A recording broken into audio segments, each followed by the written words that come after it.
buenas tardes, ¿cómo andan? Bienvenidos y bienvenidas en la mitad de la semana a la edición central de MBD Noticias en la pantalla de TV Ciudad. ¿Cómo te va, Natalia? Bien, ¿y tú, Martín? Todo bien. Sube la temperatura Sí. y siguen sucediendo cosas que hacen que enero sea movidito. Sí, se está moviendo y ahora ponemos el foco en la Corte Electoral, porque según datos de ese organismo de esta tarde, atención, por ahora la tasa de rechazo de las firmas presentadas por Cabildo Abierto para habilitar un plebiscito sobre el sistema crediticio ronda 18,5%, lo que haría inviable de mantenerse la realización de esta consulta popular junto a las elecciones departamentales y municipales del 11 de mayo. Si bien aún falta verificar 2/3 de las papeletas, Cabildo ya pidió que se habilite un proceso de ratificación de las adhesiones que se rechacen. La mayoría de los rechazos son por firmas que no coinciden con los registros de la Corte, lo que desde Cabildo Abierto se asocia a las personas que suelen modificar su firma con el tiempo. Por ahora, el único antecedente de ratificación data de 1989, cuando se habilitó el referéndum sobre la ley de caducidad. La Corte Electoral no analizará el pedido cabildante antes de su sesión del 22 de enero. Además de este asunto, vamos por otros. Repasamos los titulares. Bruno Manini Ríos, hijo del senador y líder cabildante Guido Manini Ríos y de su esposa y también senadora Irene Moreira, fue detenido y trasladado a Artigas acusado de estafa contra su abuelo, el coronel Roque Moreira. Repercusiones en el ámbito político de Artigas ante la posibilidad que manejan ediles del Partido Nacional de que la exdiputada Valentina Dos Santos sea candidata a la intendencia luego de cumplir su pena por el pago irregular de horas extras en la comuna artiguense. El Poder Ejecutivo decretó los nuevos montos de los salarios mínimos y ajustes semestrales para la industria cárnica tras 20 reuniones sin acuerdo en los consejos de salarios. 2024 tuvo mayor conflictividad que los últimos años de gestión de los 4 gobiernos anteriores, según el informe anual del Instituto de Relaciones Laborales de la Universidad Católica del Uruguay.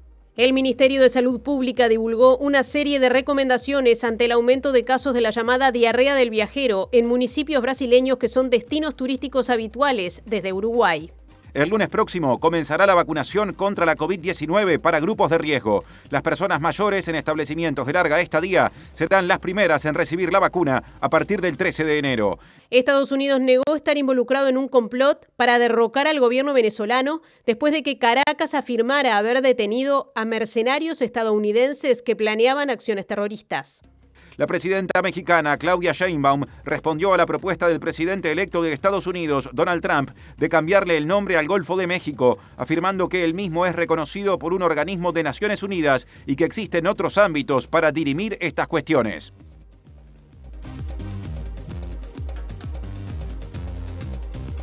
Bueno, ya saben que pueden vernos en vivo en todos sus dispositivos a través de tvciudad.uy o por YouTube. Y también nos pueden escuchar por la radio de la Universidad de la República, uniradio.edu.uy o 107.7 FM. Ahora salimos del estudio, Martín. Salimos del estudio porque la proximidad del traspaso de mando hace que muchos detalles, no solo los políticos, se empiecen a cuidar o a llevar adelante en este mes de enero. Martín Duarte, ¿qué te traes?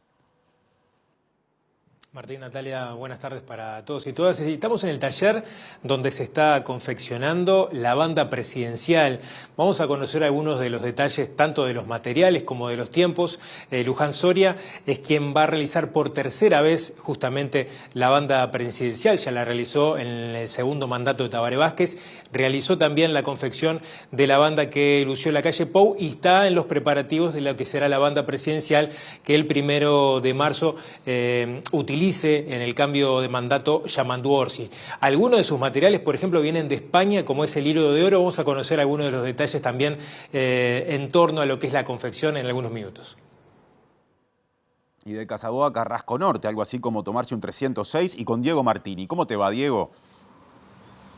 ¿Qué tal, Martín y Natalia? Buenas tardes para todas y todos. Aumento de la diarrea del viajero para aquellos uruguayos que están viajando a varios destinos de playa de Brasil. El MSP advierte por varias recomendaciones. Vamos a estar hablando con la infectóloga Zaida Arteta, que además es una de las posibles directoras que tendrá el próximo Ministerio de Salud Pública.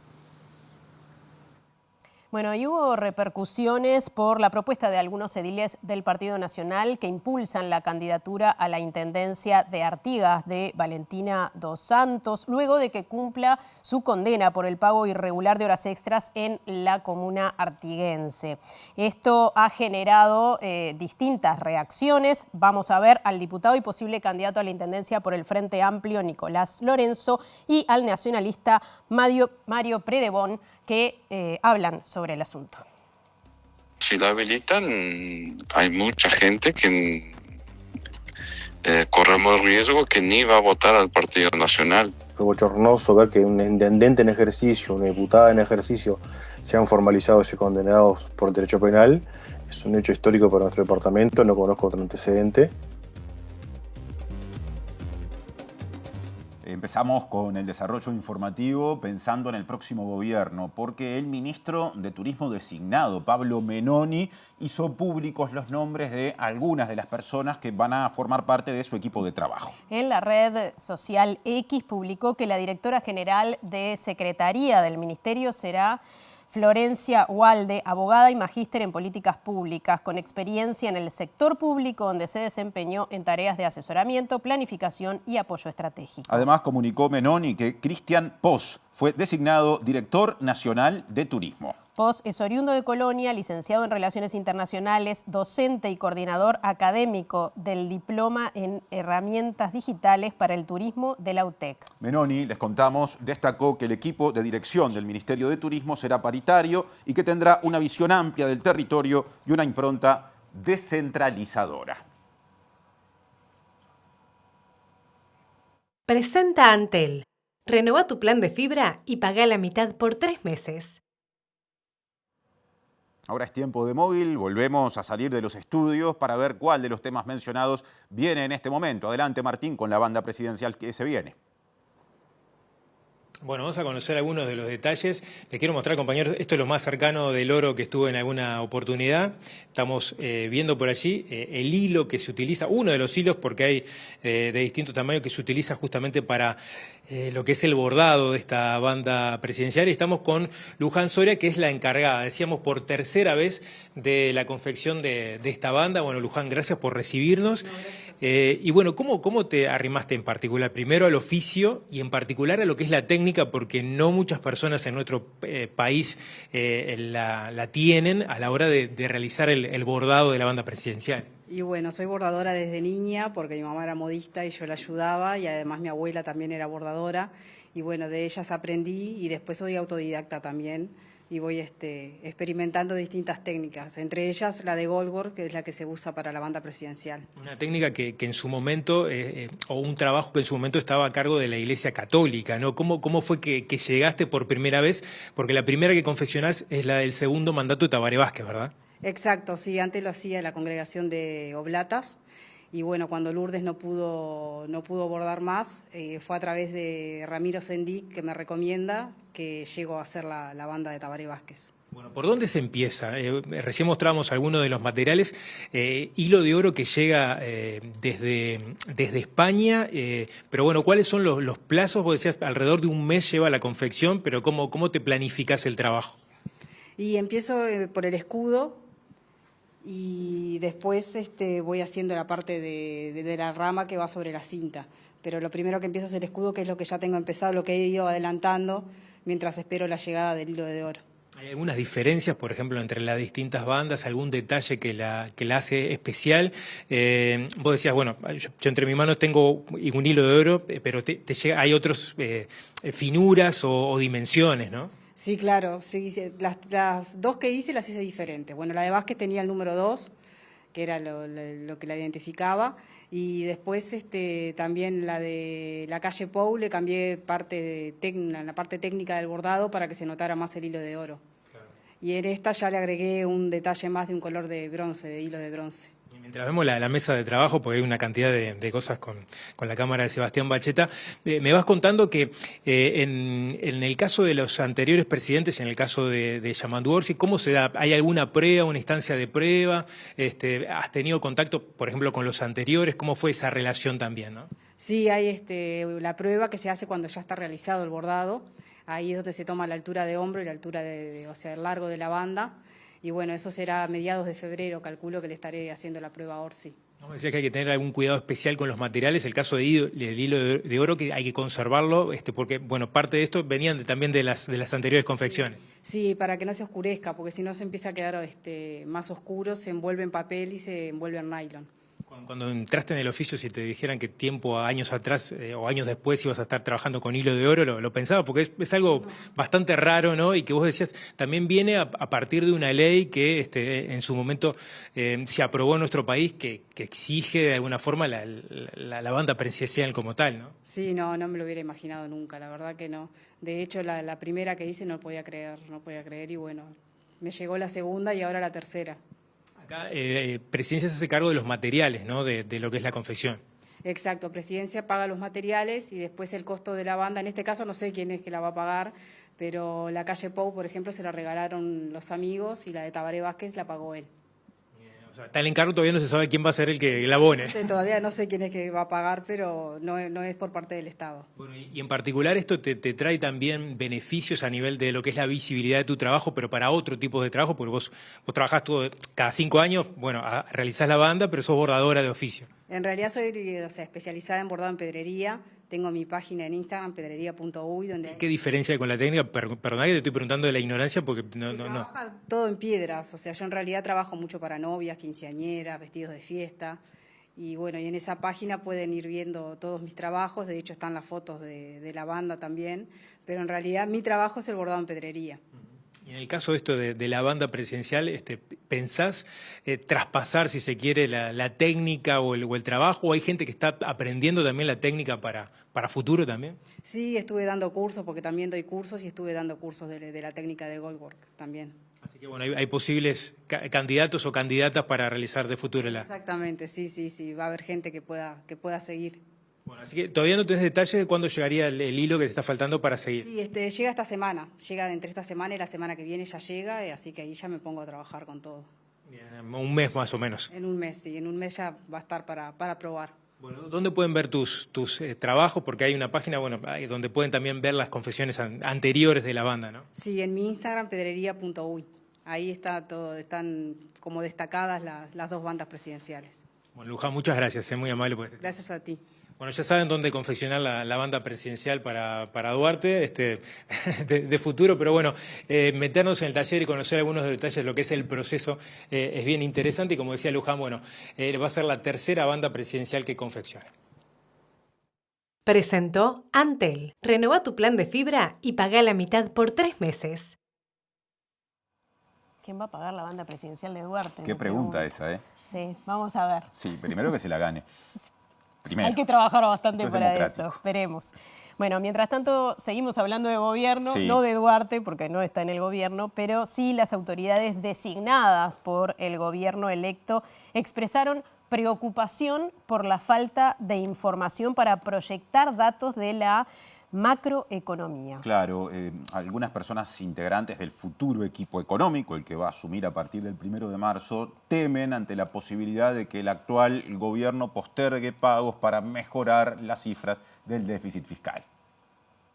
Este miércoles el futuro ministro de Economía y Finanzas, Gabriel Odone, recibió a Gustavo Viñales, del Centro de Investigaciones Económicas, que ha defendido públicamente la propuesta de establecer un IVA personalizado. Además se reunieron Martín Valcorba, próximo subsecretario de Economía, con Rodrigo Arín, que encabezará la Oficina de Planeamiento y Presupuesto. Algunas de las próximas autoridades de Economía han manifestado que el actual equipo económico no ha entregado información completa, como mencionó en rueda de prensa el presidente Luis Lacalle Pou. En este sentido, Martín Valcorba expresó en su cuenta de X que las 3 o 4 carpetas recibidas contienen esencialmente información pública, disponible en la web.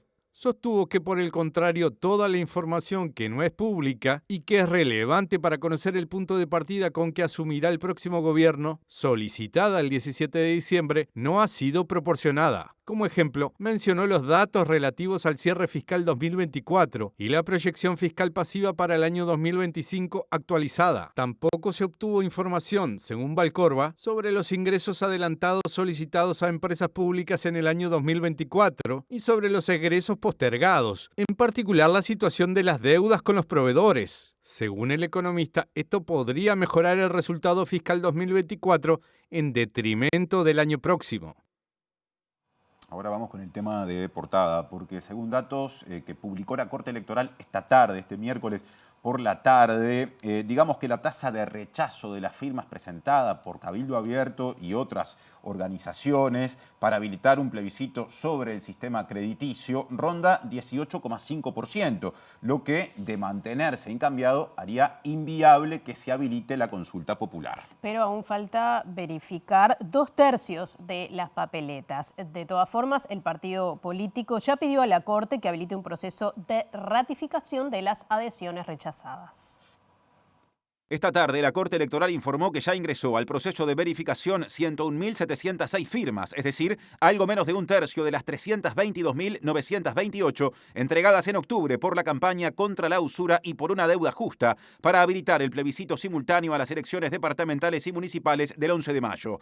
De las más de 101.000 ingresadas, 80.767 fueron aceptadas, 18.832 rechazadas y 2.099 están en proceso. Es decir, que del total de ingresadas, por ahora, 18,5% han sido rechazadas. Si al completarse la verificación se mantuviera esa tasa de rechazo, la iniciativa no alcanzaría el mínimo necesario para habilitar el plebiscito, ya que rondaría las 263.000 y precisa como mínimo 272.299 aceptadas, es decir, 10% del padrón de personas habilitadas. El informe de la Corte Electoral agrega que la gran mayoría de las adhesiones rechazadas por el momento, unas 14.000 de 18.000, no fueron admitidas por falta de coincidencia en la firma. En este contexto, el presidente interino de Cabildo Abierto, el actual director general de Secretaría del Ministerio de Turismo, Ignacio Curvelo, le pidió al organismo que las personas cuya firma haya sido rechazada puedan ratificar su adhesión y adjudicó la dificultad a que la gente cambie su firma con el tiempo. Además, apeló al antecedente de la campaña para habilitar el referéndum sobre la ley de caducidad de 1989,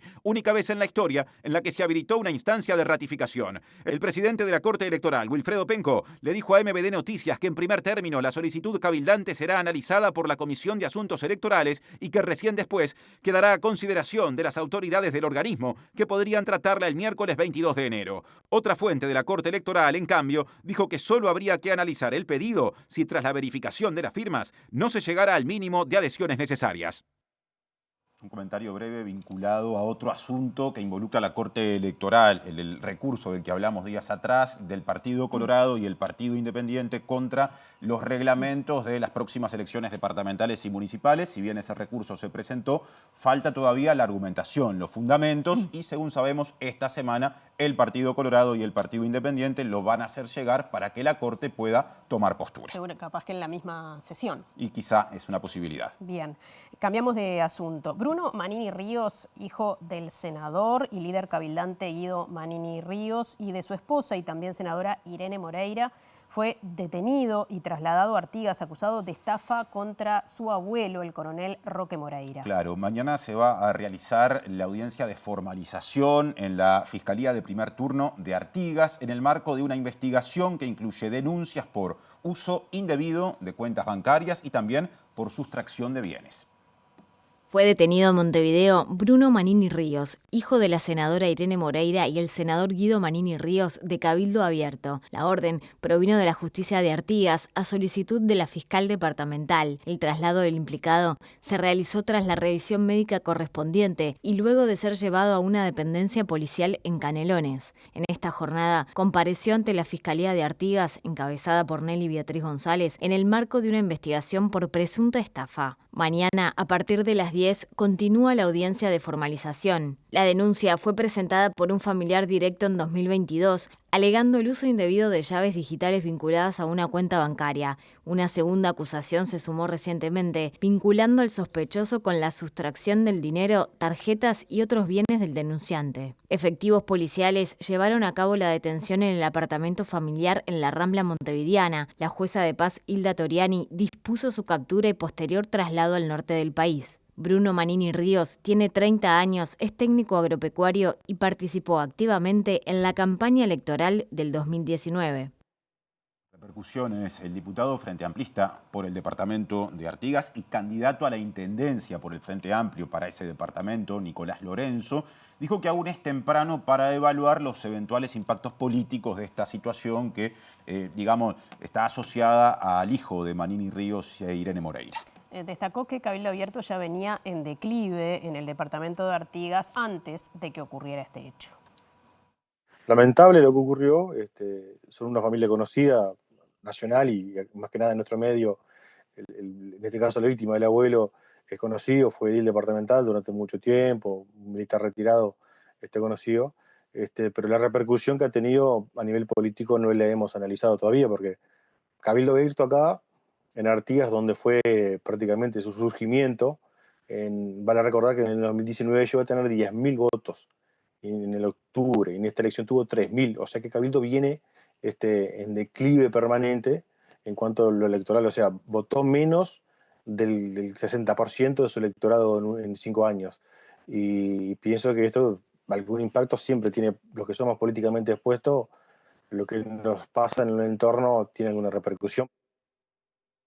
Bueno, y el diputado Frente Amplista Lorenzo también cuestionó la posibilidad de que la exdiputada nacionalista de Artigas, Valentina Dos Santos, pueda ser candidata a la intendencia de ese departamento. Dos Santos pertenece al sector Artigas Adelante, que pretende que sea candidata porque el 14 de enero la ex legisladora va a terminar de cumplir su condena por usurpación de funciones, recordemos, debido al pago de horas extra de forma irregular en la intendencia de Artigas.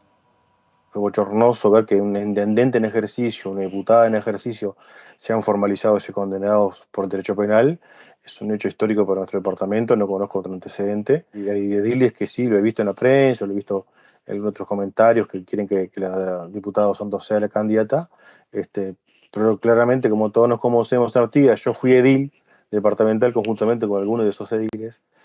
Sabemos que lo hacen por cuestiones de vínculos personales, ¿no? O sea, hay un edil que tiene a su esposa trabajando en la intendencia, el otro edil tiene a su hijo trabajando como director departamental del MIDES, o sea que más allá de la figura, Valentina, que sin lugar a dudas tendrá su caudal electoral que ellos mencionan, también está el interés personal de que Valentina vaya a la intendencia departamental como candidata. Y después claramente generó, por lo trascendido de prensa, una división dentro del Partido Nacional, que hay otros grupos que no la quieren aceptar por entender de que está inhibida y que el Partido Nacional en su declaración se le inhibe de todo acto eleccionario, o sea que incluiría mayo. El sector 2525 del Partido Nacional, que promueve la candidatura de Dos Santos para la intendencia, entiende que a partir del 14 de enero quedaría habilitada para postularse. Por su parte, Lorenzo evaluó que el mayor crecimiento del Frente Amplio se dio en el mes de noviembre. El mayor crecimiento se da en noviembre, donde estará el balotaje, y el Frente Amplio creció casi 5.000 votos con respecto a octubre, o sea, en prácticamente 20 días creció 5.000 votos. Eso es una visión de castigo a Delgado. ¿Por qué lo traigo a la figura de Delgado a colación de estos temas? Porque Delgado fue uno de los que vino a hacer campaña por Valentina Dos Santos. La población entre Delgado y Orsi, por lo que ocurrió en Artigas, votó a Orsi.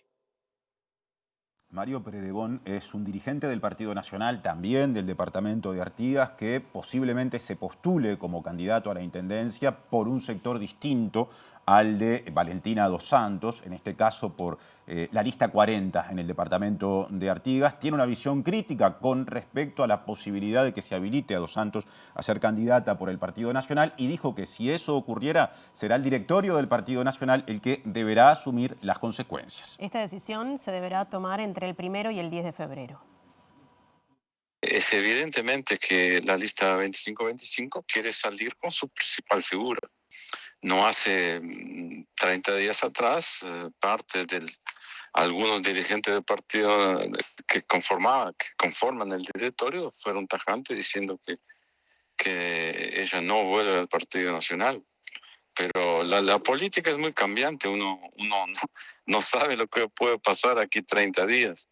Nosotros para tener una candidatura nos faltan convencionales.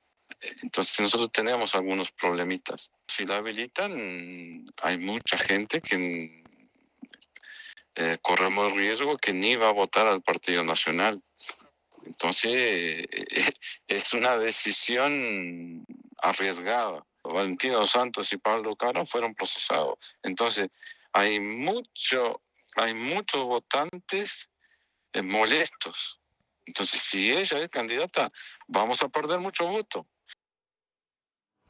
Bueno, cambiamos de asunto. El senador colorado Tabaré Viera cuestionó el cargo que ocupará el asesor colorado Diego Sanjurjo en el Ministerio del Interior en el próximo gobierno no se haya procesado partidariamente, no se haya analizado en la interna del partido. Y Viera dio a entender que hay algo así como dualidad de criterios a la interna del Partido Colorado, porque por un lado se dio esta situación que, según dice Viera, no discutió el partido en sus ámbitos, y por el otro, a él y a otros dirigentes vinculados al sector Vamos Uruguay se los cuestionó cuando poco después del último balotaje se reunieron con el presidente electo Yamandu Orsi por fuera de las autoridades partidarias.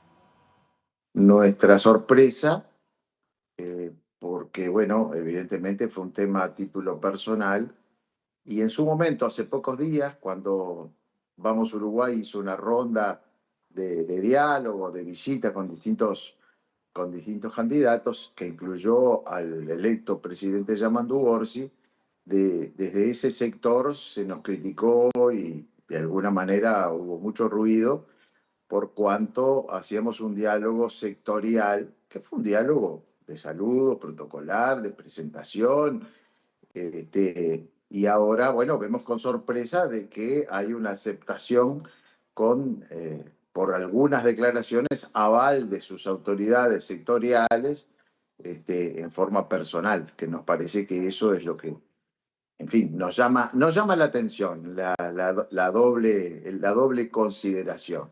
Sanjurjo es un excelente técnico, una buena persona, y bueno, tiene todo el derecho del mundo de aceptar. Nos llama la atención que desde su sector, que de alguna manera se nos criticó tanto, ahora sin procesarlo partidariamente se dé esta situación, ya no de diálogo, sino de contratación. Ahora cambiamos de asunto porque el Ministerio de Salud Pública, desde nuestro país, alertó sobre el aumento de casos de la denominada diarrea del viajero en zonas de Brasil que habitualmente reciben a visitantes desde Uruguay. La Secretaría publicó una serie de recomendaciones para prevenir la ocurrencia de casos y evitar molestias o situaciones de riesgo fuera del país. Autoridades sanitarias de San Pablo, en Brasil, alertaron por un brote de gastroenterocolitis en las zonas turísticas. La llamada diarrea del viajero es un síndrome clínico vinculado al consumo de agua o alimentos contaminados, pero también puede ser causado por baños en aguas no seguras. Los microorganismos que lo provocan en la mayoría de los casos son virus y bacterias. Los síntomas son diarrea, cólicos abdominales, náuseas, vómitos y fiebre. En la mayoría de los casos no suele causar enfermedad grave y tiene una duración de entre 1 y 5 días. Para extremar las precauciones y minimizar el número de casos, el Ministerio de Salud Pública recomienda a quienes viajan al país vecino lavarse las manos con frecuencia, especialmente antes de consumir o preparar alimentos, después de utilizar el transporte público o concurrir a lugares con gran flujo de personas. Si no hay agua disponible, se puede optar por utilizar alcohol en gel. Beber solo agua previamente hervida o embotellada. Evitar productos lácteos sin pasteurizar, incluidos los helados. Evitar el consumo de carne, pescados y mariscos crudos o poco cocidos. Consumir frutas y vegetales que puedan pelarse, tales como bananas, naranjas o paltas.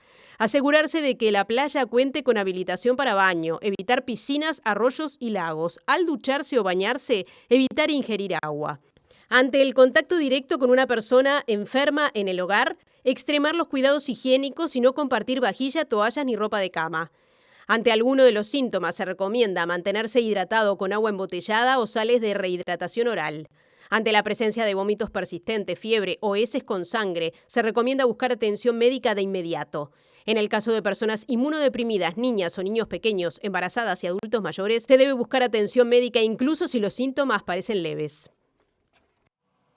Presenta Casur Seguros. Somos la primera cooperativa de corredores de seguros del Uruguay. Contamos con soluciones personalizadas de las compañías más importantes de Uruguay para proteger lo que más importa. Unidos para un futuro asegurado. Contacta con nosotros.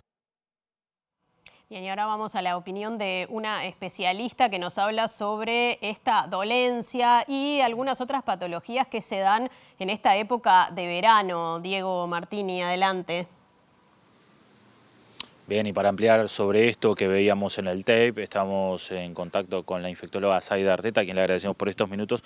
No, Zaida, veíamos esta situación que se está dando principalmente para uruguayos que viajan a Brasil. ¿Qué cuidados se pueden tomar desde aquellos que ya saben que van a una zona donde son pasibles de incurrir en algo de esto? Sí, en algunas zonas de Brasil se ha visto, bueno, por número de consultas, y también el gobierno de Brasil ha reportado un aumento del número de casos para el número de casos esperados de gastroenterocolitis. Esto quiere decir vómitos, diarrea, dolor abdominal, a veces puede ser acompañado de fiebre o no.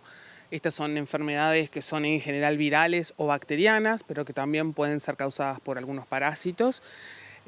Todavía no tienen 100% identificado cuál es, probablemente sea un virus que está circulando, que da gastroenterocolitis, un virus conocido, no estamos hablando de una enfermedad nueva, pero que bueno, los cuidados más importantes para la no adquisición es tener cuidado con el agua que uno ingiere, con el hielo también, que está hecho de agua y que muchas veces esa agua para hacer hielo no es de calidad, tener cuidado usar agua embotellada, o si no hay posibilidad, hervir el agua sería como otra opción. Lo mismo, estar seguro de cómo fue confeccionado ese hielo que uno ingiere, que muchas veces las condiciones de higiene no son las mejores. Y también con los alimentos, ¿no? Los alimentos también elaborados de forma de tener un cuidado de cadena de frío, de lavado de manos, en condiciones, digamos, bromatológicamente adecuadas. Muchas veces en estos momentos se consumen frutas, cuestiones en la playa, en la calle, que muchas veces, sin mala intención, pero están elaboradas en condiciones donde se puede transmitir mucho más estas virosis. Ese sería uno de los grandes focos. El otro punto es que también ha sido reportado que hay algunas de las playas que por eliminación de excretas están contaminadas, como bueno, nos ha pasado en Uruguay también, o sea, pero que hay algunos lugares que no son aptos para baños desde el punto de vista sanitario. Y eso también hay que estar alerta, ¿no? De no ingerir, de no entrar al agua en esos lugares, por supuesto, en general, tratar de no ingerir esa agua, eso a veces es muy difícil en los niños pequeños. Eso sería, bueno, los cuidados en cuanto a agua y alimentos, por un lado, y después los cuidados en cuanto a los baños de inmersión en lugares donde pueden estar contaminados. Un aspecto también importante es, bueno, siempre preguntar cómo fue elaborado, etcétera. Bueno, por supuesto las cosas empaquetadas y cerradas en general no tienen este problema, el agua embotellada, pero bueno, todo lo elaborado sí puede tener este problema. ¿Qué otras cosas hay que tener en cuenta para quienes no viajan a Brasil pero están en este país sobre algún tipo de virus que sea habitual en esta época? Son virus entéricos que en general dan un cuadro simple, autolimitado, muy molesto porque da diarrea, vómitos, dolor abdominal, pero en general es autolimitado. Pero siempre lo más importante es tener en cuenta personas muy añosas o niños muy pequeños que son mucho más vulnerables a la deshidratación y a las infecciones más graves por este tipo de virus. A los síntomas de alerta, como puede ser sangre con la materia fecal, mucho dolor abdominal, vómitos que no paran y que la persona es incapaz de ingerir líquidos, esas cosas son como de alerta clínica de lo que le está pasando y esos casos seguro deben consultar, ¿no? Como decíamos, o los ancianos o los niños muy pequeños o personas con patología previa, como por ejemplo inmunosuprimidos. ¿Es de esperarse a quienes viajen y después vuelvan el virus pueda ser traído a Uruguay?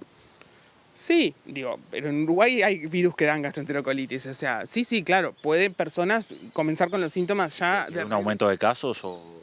No creo, eso no, porque bueno, ahí depende después de las condiciones de esa persona, pero no, puede haber contagio intrafamiliar, eso sí, en una misma casa, es muy importante, el virus se elimina en general por la materia fecal, por lo tanto, es muy contagioso para otras personas, como recuerdan a veces, como decíamos con las hepatitis, ¿no? Que hay que lavarse bien las manos, limpiar bien el baño, que hay una persona que está sintomática, puede a veces transmitir ese virus a otros miembros de la familia. Una cosa muy importante que quería destacar es que en esos lugares, por ejemplo en Florianópolis, estos lugares donde van los uruguayos en esta época, también hay casos de dengue, no es que haya un brote de los más grandes, pero también es una enfermedad que es febril, que puede dar dolor abdominal y puede dar vómitos, y en el caso del dengue, el dolor abdominal y los vómitos es un síntoma de cierta gravedad, ¿no? Entonces, es muy importante, bueno, controlar qué es lo que uno tiene y ante la mínima duda, por supuesto, consultar, tanto si estamos allá como si estamos acá. Bien, aprovecho para consultarte ya que te tengo. Es una de las posibilidades que vayas a la Dirección General de Salud, o al menos se maneja tu nombre para el MSP. ¿Estarías dispuesta a ir? Bueno, nosotros estamos militando desde hace mucho tiempo en el espacio del abrazo y estamos con Cristina ayudando a trabajar a donde se nos requiera, vamos a estar, seguro. Bien, por ahora es una posibilidad nomás. Por ahora se están armando los equipos y no tenemos confirmaciones. Bien, muchas gracias. No, por nada. Volvemos a estudios, compañeros. Presentó Casur Seguros. Somos la primera cooperativa de corredores de seguros del Uruguay. Contamos con soluciones personalizadas de las compañías más importantes de Uruguay para proteger lo que más importa. Unidos para un futuro asegurado. Contacta con nosotros. Bien, seguimos hablando de salud y les contamos que el lunes próximo comenzará una nueva etapa de vacunación contra la COVID-19 de grupos de riesgo. Las personas mayores residentes en establecimientos de larga estadía serán las primeras en recibir la vacuna. El Ministerio de Salud Pública compartió el calendario de vacunación contra la COVID-19 para los grupos de riesgo, luego de la vacunación a personas mayores en centros de larga estadía, que comienza el 13 de enero. Se habilitará a partir del 20 de este mes la vacuna para personas mayores de 80 años, pacientes inmunocomprometidos y mujeres embarazadas. El tercer grupo comprende personas mayores de 70 años y personas con síndrome de Down. Para ellas, la vacunación iniciará el lunes 27 de enero. El cuarto grupo engloba personas mayores de 50 años que tengan la coexistencia de 2 o más enfermedades y podrán vacunarse a partir del 3 de febrero. Quienes integran estos grupos no necesitan receta médica. En los casos en que por condición especial se requieran esquemas de más de una dosis, deberá contarse con receta médica que certifique la indicación, según informó la cartera de salud. La vacuna se encontrará disponible en los vacunatorios de la Comisión Honoraria de la Lucha Antituberculosa y vacunatorios privados. Otro asunto, ahora cartelera laboral. El Poder Ejecutivo decretó los salarios mínimos y los ajustes semestrales para la industria cárnica luego de 20 sesiones en los consejos de salarios sin acuerdo entre las partes. El subsecretario de Trabajo y Seguridad Social, Daniel Pérez, explicó que los incrementos prevén correctivos por IPC y toman en cuenta la inflación proyectada. Además, abarcan el periodo comprendido entre julio de 2024 y junio de 2026. Este decreto lo que hace es actualizar las categorías mínimas desde el 1 de julio de 2024 al 30 de junio de 2026. Entonces, por tanto, hubo un aumento de salarios que hasta altura es retroactivo al 1 de julio y que se tiene que pagar, y el 1 de enero hay otro aumento. Este decreto fija ajustes de salarios semestrales y correctivos anuales, es decir, que hubo un ajuste el 1 de julio de 2024, uno el 1 de enero ahora de 2025, y en junio va a haber un correctivo anual si así es necesario. Y obviamente, igual nosotros queremos seguir trabajando sobre el tema, queremos resolver el conflicto y queremos que se llegue a un convenio. O sea que el decreto es una obligación legal que nosotros teníamos y que tenía que ver con que los trabajadores puedan ajustar su salario, pero eso no impide que el Ministerio de Trabajo siga negociando y siga buscando alternativas para resolver este conflicto y sobre todo para firmar un convenio. Sí, justamente ayer se reunieron en plenario y decidieron mantener el conflicto. ¿Hasta cuánto se puede mediar? Bueno, nosotros podemos mediar hasta que las partes quieran, digamos, ¿no? Y sobre todo hasta que las partes muestren voluntad de mediar. Justamente nuestra tarea de mediar es ver de acercar a las dos partes. La posibilidad de generar el acuerdo final siempre es de las dos partes, pero nosotros vamos a buscar todas las instancias que se puedan generar para lograr destrabar este conflicto y poder generar un convenio. Bien, atención con este dato. Según el informe anual del Instituto de Relaciones Laborales de la Universidad Católica del Uruguay, 2024 tuvo mayor conflictividad que los últimos años de gestión de los 4 gobiernos anteriores. Hablamos de este tema con Eloísa González, que es directora del Departamento de Estudios Organizacionales de la Universidad Católica y que dijo que los mayores niveles de conflictividad se registraron en la construcción y también en la educación. Es un año más conflictivo que el resto de los años que los restos últimos años de gobierno, digamos, habituales. O sea que podemos decir que es verdad que en 2024 la conflictividad es más alta a la esperada y más alta que otros años, últimos años de gobierno en otros quinquenios anteriores. Este año hubo 107 conflictos, de acuerdo a cómo nosotros los medimos, que son trabajadores dependientes. Medimos interrupción de actividades, o sea, siempre que hubo paro, hubo 107 en el año, y la causa más relevante en el 2024 es condiciones de trabajo. Y bueno, y los sectores, la verdad que estábamos analizando vinculado al año pasado, al 2023, y terminan siendo construcción y educación los sectores que presentan más conflictividad. González se refirió a las expectativas de conflictividad laboral para el primer año de gobierno. El primer año de gobierno de cualquier gobierno suele ser un año, digamos, que presenta conflictividad por los ajustes. De hecho, tenemos una nueva ronda de negociación salarial, ¿no? O sea, tenemos una nueva ronda. Esto siempre genera, de nuevo, ¿no? Siempre genera algunos conflictos vinculados con los lineamientos, ¿no? Que propongan los actores. Y siempre que queremos empezar a pensar distinto, digamos, hay algunas resistencias. Entonces, estas cuestiones, si avanzaran, yo creo que también podrían ser, bueno, para los dos lados, porque las cámaras empresariales también van a ofrecer resistencia, digamos, a algunos de estos temas si esto ocurriera. Y al revés, yo creo que ahí va a haber una pugna, bueno, una tensión que es evidente, que digamos es conocida y hasta necesaria, pero que dependerá un poco del ajuste de estas expectativas, bueno, cómo continuará el año que viene. Cambio de agenda. Desde Gremio Cine, que es el nombre del sindicato de las personas que trabajan en el rubro audiovisual, se cuestionó el proyecto de la Agencia del Cine y el Audiovisual del Uruguay, la ACAU, de generar un archivo fílmico nacional. Se entiende que no se involucró al sindicato ni a las gremiales del sector.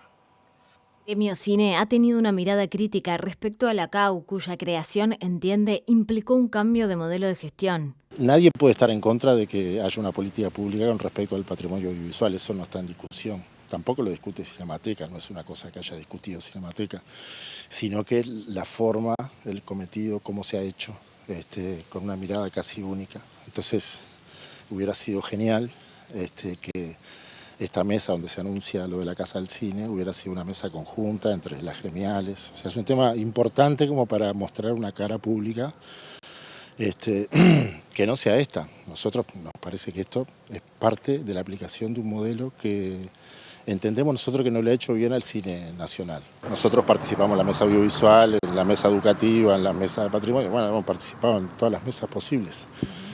Pero hay un diálogo que no funciona. Desde el gremio cuestionan el recorte de la partida económica por parte del gobierno a Cinemateca. Nosotros en unas publicaciones que hacíamos en redes sociales decíamos, bueno, no parece bueno construir sobre los escombros de Cinemateca, para ser un poco melodramáticos, pero una política pública. El asunto, estamos de acuerdo con la política pública, todo el mundo está de acuerdo con que exista una política pública. El asunto es que esta no parece ser una política pública porque no ha tenido esa articulación ni ese diálogo.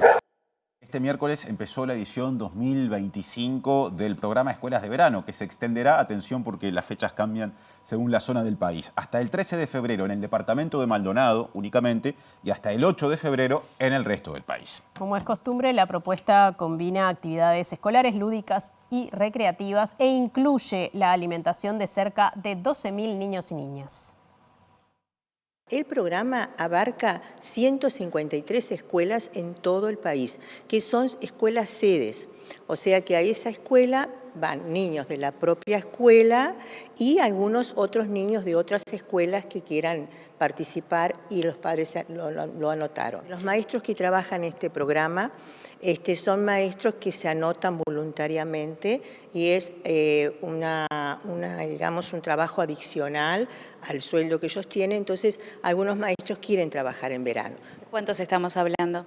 Y nos estamos hablando de todo el programa de 153 escuelas, estamos hablando de un presupuesto de 91,5 millones. Pero te quiero explicar que va a sueldos, que es el mismo sueldo que tiene el maestro en ese mes, y va también incorporado partidas para las escuelas para compra de material didáctico. Pero también abarca la alimentación. Nosotros vamos a tener en cada escuela auxiliares, ¿no? Auxiliares tanto de servicio como gente ocupada en la cocina, que es todo comida hecha en la escuela. Y además tenemos las salidas didácticas.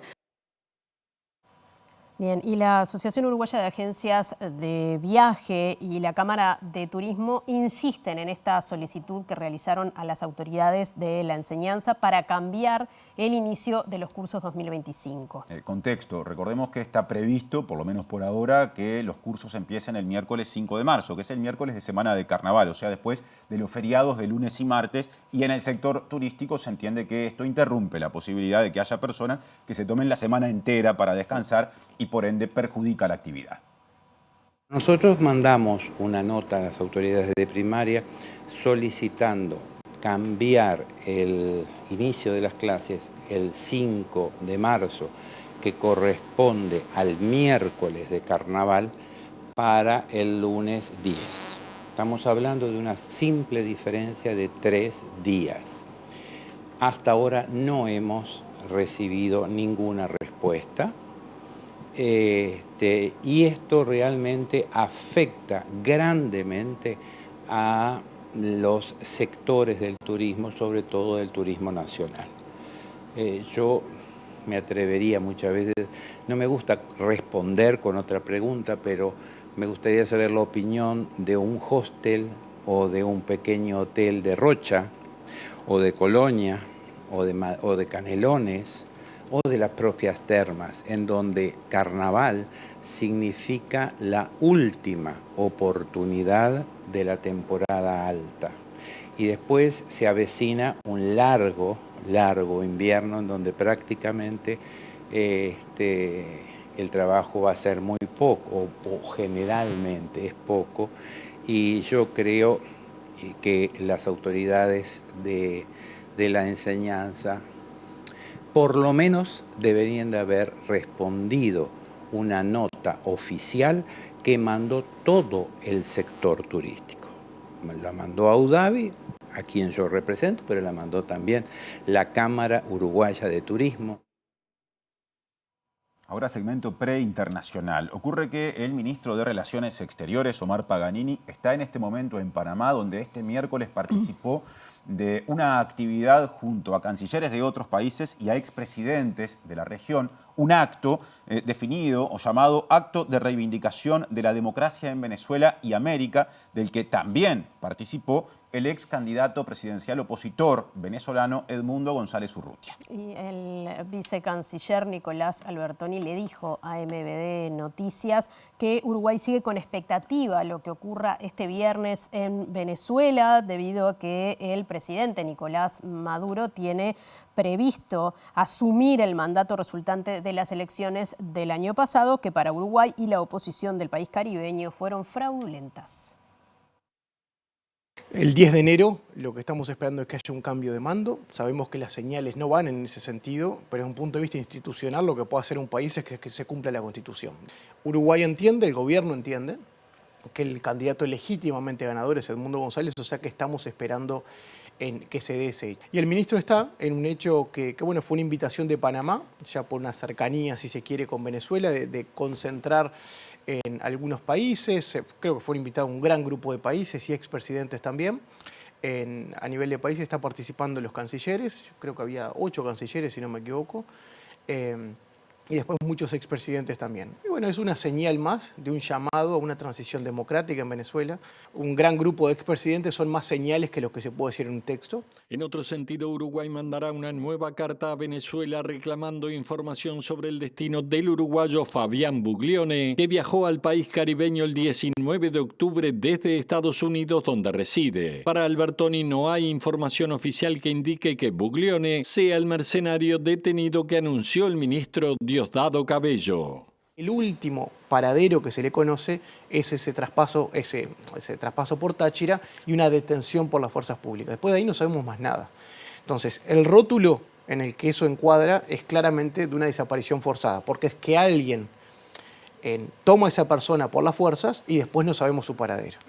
Entonces, nosotros hemos enviado cartas, que seguimos esperando respuesta, pero hemos decidido que por estas horas vamos a enviar una nueva carta, que de hecho tengo que llegar y firmarla. Presenta Mercado Agrícola de Montevideo, en el corazón de un barrio donde late la ciudad. Mercado de Historias. Mercado de Historia.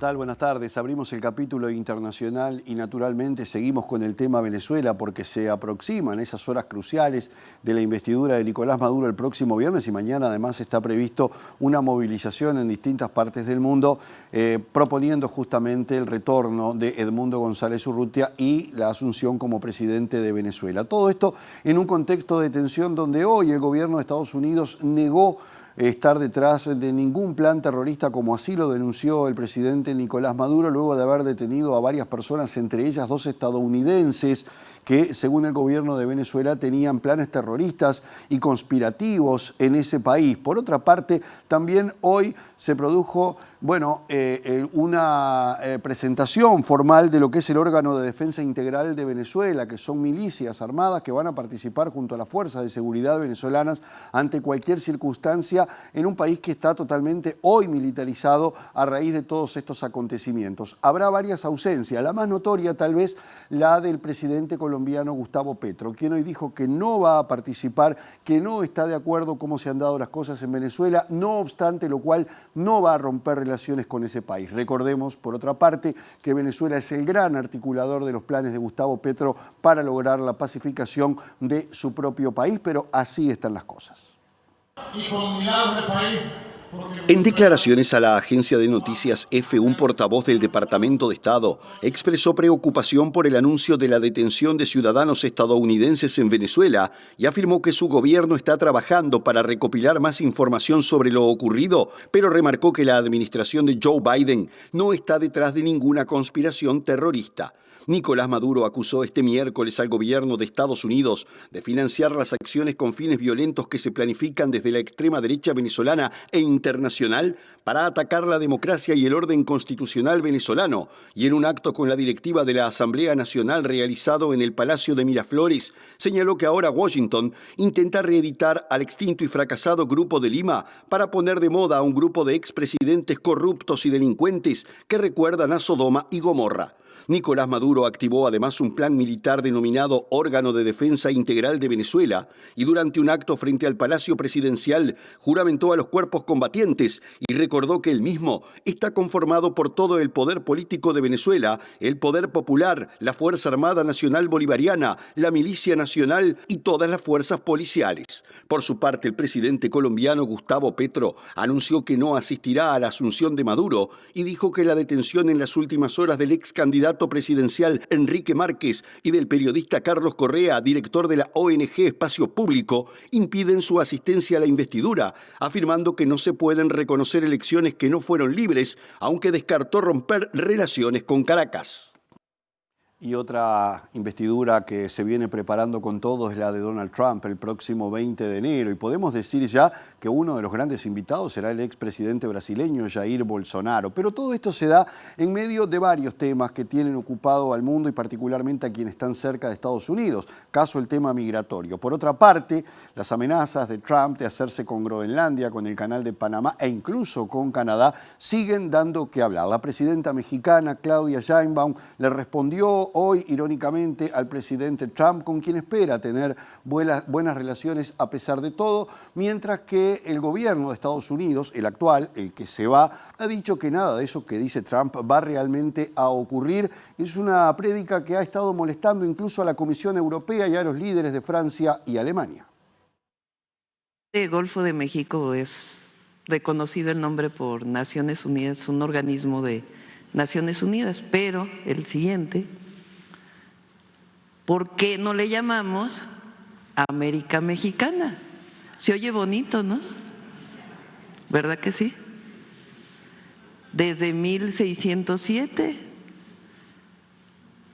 la Constitución de Apatzingán era de América Mexicana. Entonces, vamos a llamarle América Mexicana. En su comparecencia diaria ante la prensa, la presidenta de México ironizó al señalar que a Donald Trump lo malinformaron y le hicieron creer que en México todavía gobiernan el expresidente Felipe Calderón y su exsecretario de Seguridad, Genaro García Luna, sugiriendo que ambos políticos podrían coincidir con los planteamientos que afectan la soberanía nacional, pero que en México gobierna el pueblo, afirmó la mandataria.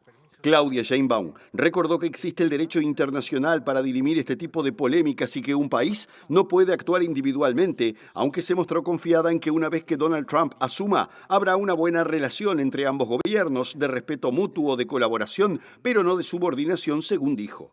La administración del presidente saliente de Estados Unidos, Joe Biden, descartó este miércoles que las anexiones de Groenlandia, Canadá y el Canal de Panamá propuestas por Trump sean cuestiones importantes para la seguridad nacional del país, mientras que el jefe de la diplomacia estadounidense, Antony Blinken, declaró desde París que anexionar Groenlandia no es una buena idea y anticipó que no va a ocurrir. La Comisión Europea y potencias continentales como Alemania y Francia se opusieron firmemente este miércoles a las pretensiones del presidente electo de Estados Unidos, sin descartar para ello la coerción económica e incluso militar, mientras que una encuesta realizada esta semana en Dinamarca reveló que 9 de cada 10 personas consideran que el país no debe renunciar a la soberanía de la isla.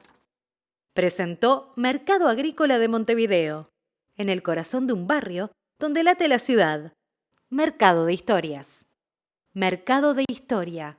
Lo más importante para empezar, Nati, Sí. es que no se prevén lluvias. Exacto. Para mañana, en este caso estoy hablando del jueves 9 de enero de este año 2025, en Montevideo y el área metropolitana, para donde las temperaturas extremas pronosticadas son una mínima de 17 grados y una máxima de 29.